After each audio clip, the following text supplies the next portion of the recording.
So in this video we're going to look at and explain a bit more on Ansoff's matrix. As it's a matrix, obviously we need two axes.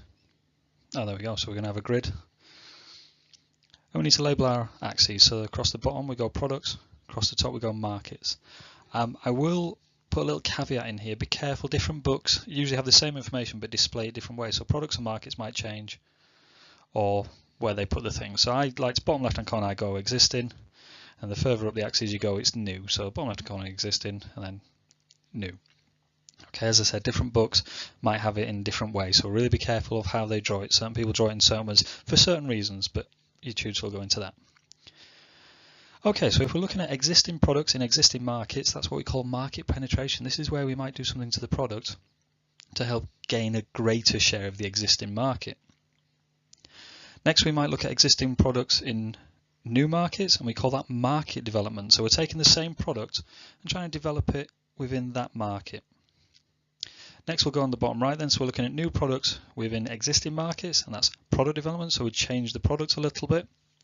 Then finally, if it's a completely new market and a completely new product, we call that diversification. So I'm going to give you a few examples.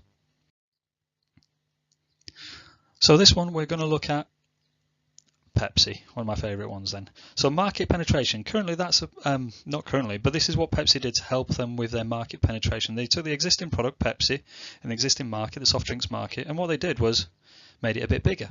So instead of a 500ml bottle, you got a 600ml bottle, and that's how they tried with their market penetration. So they took their product, the existing product, Pepsi, and their existing market base, but they tried to increase their share by making it bigger. Next, we look at the market development. So it's the existing product, but it's the new market. And this is how and why Pepsi Max came about. Pepsi Max is in effect just Diet Pepsi, but men don't do diet drinks. We like the words max and zero. We like things with X and Z's in for some reason. We are that simple. Okay, so it's an existing product, Diet Pepsi, but to a new market. So by putting it in black, because that's a manly colour, and calling it Max instead of Diet, that's a manly thing. And that's how they developed the market for soft drinks. So successful, Coke followed it with Coke Zero. So now we look at products. Now we've got our Pepsi Max to develop the market. How can we now create a new product to help this existing market? And this is where my current favourite drink, Pepsi Max Cherry, comes into it. So they took the product, Pepsi Max, and simply added the cherry flavouring to create this new product for product development. And it helps the existing market. Once again, by giving your customers a greater range of products, hopefully you can then take away competition. And then if we look at completely new product for a completely new market, we have Walkers, and we know that Pepsi own Walkers, or Lay's if you're international. Okay, so that's how they diversify. It's a completely new product, not in the soft drinks, in soft drink, so it's a food, and it's not in the soft drinks industry therefore, so it's a new market as well. Notice though how there is a synergy between the two, so although it is unrelated, it still does, one could argue, aims at the same target markets. Okay, let's try a different product then, a different company. So let's try Volkswagen. So we'll look at their existing products into the existing market, and we're going to look there at the Volkswagen Up. Okay, so that's their new small car is the Volkswagen Up.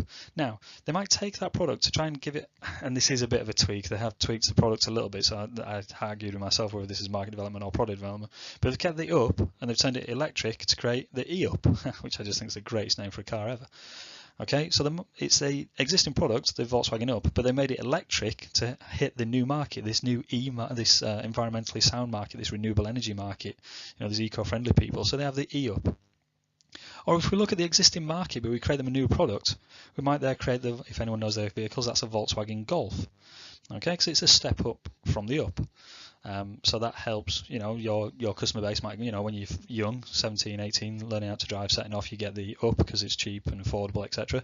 And as you grow a bit older, your car taste might change a little bit. So you might progress onto the Volkswagen Polo, which is why that's the new product for the existing market. Same customer base, just a slightly different product. And once again, if we look to diversify, so completely new product in a completely new market, they might do Ducatis. And as we say, we know that Volkswagen do make Ducati bikes. It's part of their group. Once again, makes sense. It's a completely new product for a completely new market, but it's still within that automobile industry. So they still know that kind of area, those kind of key people, the demographics that they're after, who they're targeting, what those people like, etc. So it makes sense. So once again, there's a bit of synergy there. So when looking at Ansoff's matrix, we look at existing products in existing markets, we call that market penetration. We look at existing products for new markets, we call that market development. We look at new products in existing markets, that's product development, and we look at new products for a new market, and that is diversification.